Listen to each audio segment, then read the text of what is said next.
नाज़रीन, ये कहानी है सद्दाम हुसैन की, जो इराक का सदर था।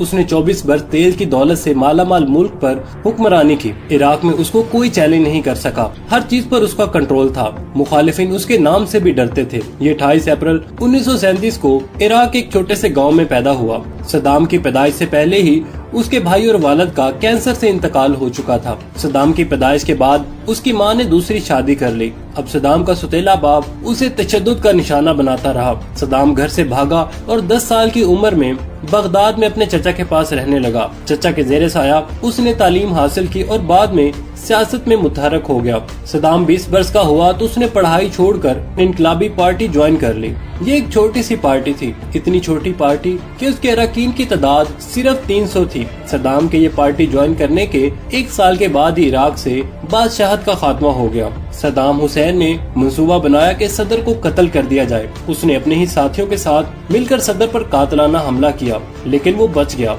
सद्दाम हुसैन पकड़े जाने के खौफ से मुल्क से फरार हो गया। जब सद्दाम हुसैन की पार्टी की हुकूमत आई तो वो वापस आ गए। नाज़रीन, अब हुकूमत बने 13 ही दिन हुए थे कि सद्दाम हुसैन ने वो कदम उठा लिया जो आज भी मौजूए बहस रहता है। कहा जाता है कि अब्दुल रज़ाक नाइफ उस वक्त वजीर आजम थे। खतरा था कि वो बगावत में किरदार अदा कर सकते हैं। सद्दाम हुसैन ने जलावतनी के दौरान ही उन्हें किसी बिरूने मुल्क में कत्ल करवा दिया। अब सद्दाम हुसैन इराक के दूसरे ताकतवर तरीन शख्स बन चुके थे।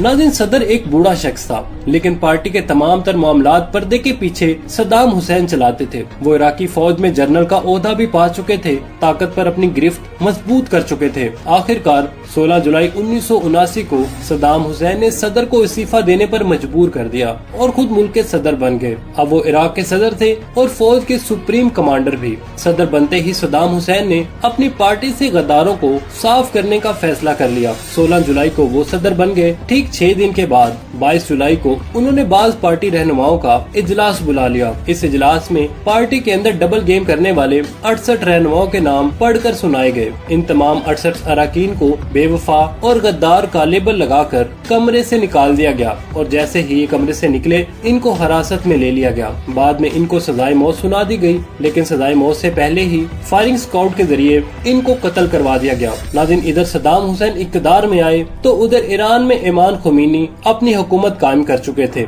दोनों की पुरानी मुखालफत थी। 1980 में सद्दाम हुसैन ने ईरान पर हमला कर दिया। ये जंग 8 साल तक जारी रही। दोनों फरीकों को अपना मकसद हासिल नहीं हुआ, लेकिन दोनों जानब से तकरीबन 10 लाख अफराद अपनी जानें गंवा बैठे थे। ईरान से जंग खत्म होते ही सद्दाम हुसैन ने कुवैत से पंगा लेना शुरू कर दिया। पहले उसने कुवैत से मुतालबा किया कि वो इराक का कर्जा माफ करे। कुवैत ने इनकार किया तो सद्दाम हुसैन ने तेल की कीमतें बढ़ाने का मुतालबा कर दिया। कुवैत ने कीमतें बढ़ाने से भी इनकार कर दिया तो आखिरकार 1990 में सद्दाम हुसैन ने कुवैत पर हमला करके इस छोटे से मुल्क पर कब्जा कर लिया। नाज़रीन, आलमी फोर्सेस और आलमी तवानाइयां इराक और सद्दाम हुसैन की इन तमाम साजिशों को देख रहे थे, जिसकी वजह से आलमी इत्तेहाद ने इराकी फोर्स के खिलाफ ऑपरेशन डेजर्ट स्ट्रॉन्ग लॉन्च कर दिया। नाज़रीन, ये दूसरी आलमी जंग के बाद बनने वाला सबसे बड़ा फौजी इत्तेहाद था। फौजी क़यादत के इस बड़े से इत्तेहाद ने इराकी फौज को तहस नहस करके रख दिया। इस जंग के बाद सद्दाम हुसैन ने किसी भी मुल्क पर हमला करने का नहीं सोचा। जनवरी 2002 में अमेरिकी सदर जॉर्ज बुश ने सद्दाम हुसैन का तख्ता उल्टने का ऐलान कर दिया और सदर बुश ने इल्जाम लगाया कि इराक के पास वसी पैमाने पर तबाही फैलाने वाले हथियार मौजूद हैं और अक़वाम मुत्तहिदा की इंस्पेक्शन और हथियार न मिलने के बावजूद अमेरिका ने मार्च 2003 में इराक पर हमला कर दिया। 3 हफ्तों में ही सद्दाम हुसैन की 24 बरस की हुक्मरानी बिखर कर रह गई। इसकी फौज पारा पारा होकर रह गई। अप्रैल तक ईरान पर अमेरिका का मुकम्मल कब्जा हो चुका था। अब सद्दाम हुसैन फरार हो चुके थे। उनकी गिरफ्तारी के लिए अमेरिका ने एक और ऑपरेशन डेड डाउन के नाम से लॉन्च कर दिया था। सर्च ऑपरेशन बढ़ता गया, टेक्नोलॉजीज बढ़ती गई और आखिरकार वो दिसंबर में सद्दाम हुसैन के पास जा पहुंचे। सद्दाम हुसैन अमेरिकी फौज को ऐसी जगह से मिले जहां पर कोई सोच भी नहीं सकता था। वो अपने पैदाइशी घर के करीब एक बंकर में छुपे हुए थे। सद्दाम हुसैन को तौहीन अमेज अंदाज में गिरफ्तार किया गया। जब उन्हें बंकर से निकाला गया तो उनकी दाढ़ी बड़ी हुई थी और उनके बाल भी बहुत लंबे हो चुके थे। बताने वाले बताते हैं कि कई दिनों तक ऐसा महसूस हुआ कि शायद वो नहाए ही ना हो। अमेरिका ने सद्दाम को गिरफ्तार करने के बाद उनके खिलाफ 150 लोगों के कत्ल का मुकदमा चलाया। उनका ट्रायल निगरान हुकूमत ने किया, जो कि अमेरिका की कठपुतली थी। अब सद्दाम हुसैन का केस अदालतों में चलने लगा। अदालतों ने उन्हें 1982 के कत्ले आम समेत कई जुर्मों में कसूरवार ठहराया और उन्हें सजाए मौत सुना दी। नाज़रीन, इराक के साबिक सदर सदाम हुसैन की सिक्योरिटी पर मामूर 12 अमरीकी फौजी इनकी जिंदगी के बेहतरीन दोस्त तो ना थे, ताहम वो इनके आखिरी अयाम में बेहतरीन साथी थे। ये 551 मिलिट्री पुलिस कंपनियों से मुंतखब हुए थे और उन्हें सुपर 12 कहा जाता है। नाज़रीन, इन सिक्योरिटी अहदेदारों का कहना है कि जब सदाम हुसैन को फांसी देने वाले एहलकारों के सुपुर्द किया गया तो उनके तमाम मुहाफिजों की आंखों में आंसू आ गए। नाज़रीन, सदाम हुसैन ने अपने खिलाफ लगने वाले इल्जामात को मुस्तरद कर दिया और कहा कि असली मुजरिम मैं नहीं, अमेरिकी सदर जॉर्ज बुश है। पहली पेशी पर जब सदाम हुसैन को अदालत ने कहा कि वो अपनी शिनाख्त करवाए तो सदाम हुसैन ने जज को मुखातिब करते हुए कहा, तुम एक इराकी हो और तुम्हें अच्छी तरह पता है कि मैं कौन हूँ। ट्रायल के दौरान सदाम हुसैन इस बात पर डटे रहे कि वो अब भी इराक के आईनी सदर हैं। इन जज ने उन्हें साबिक सदर कहा तो सदाम हुसैन ने उसे याद दिलाया कि वो अब भी इराक के सदर हैं, लिहाजा उनको साबिक इराकी सदर ना कहा जाए। नाज़रीन, सदाम हुसैन की फांसी के लिए ईद उल अज़हा का दिन चूज किया गया। नाज़रीन, 30 सितंबर 2006 को सदाम हुसैन को सुबह 3 बजे उठाया गया। उन्हें बताया गया कि उन्हें कुछ देर में ही फांसी दे दी जाएगी।